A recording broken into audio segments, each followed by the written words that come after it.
Um, the black standard. What is the black standard? Like, I was doing some research on some Native American tribes, and I came to find out that most Native American tribes, they have a standard that, like, a person would have to have at least 25% or 1/4 of their bloodline to be able to show that they are indeed, a part of that tribe before they can be officially taken in. So as the black race, do we have any standard for what it means to be black?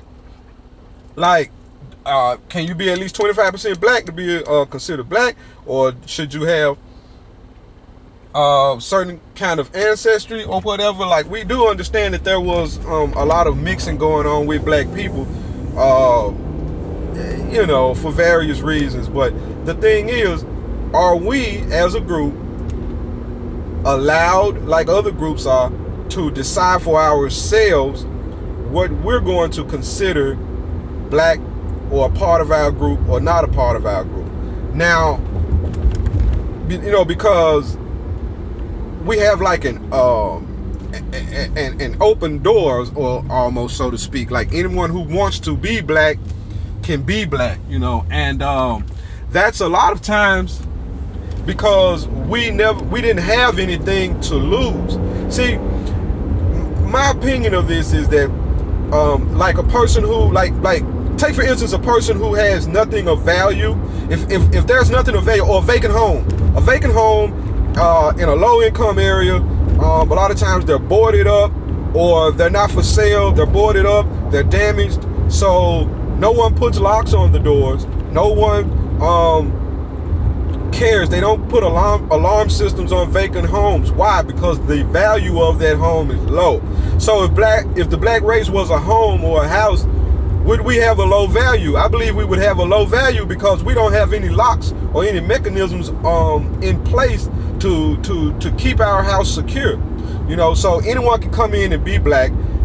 When they come in and become black, then they can be leaders of black people, no matter what their background is, no matter what they themselves affiliate themselves with.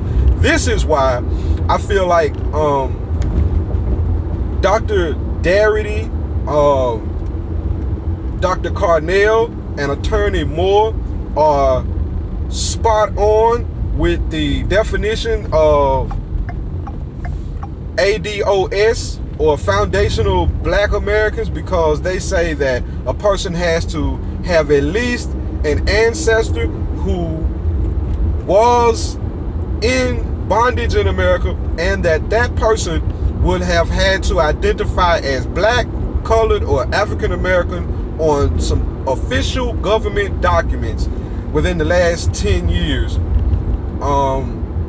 That is probably the best way for us to go ahead and know who should be considered black and who should not be considered black. The definition for ADOS, in my opinion, is the best way for us to use when we're gauging who should be considered black or not.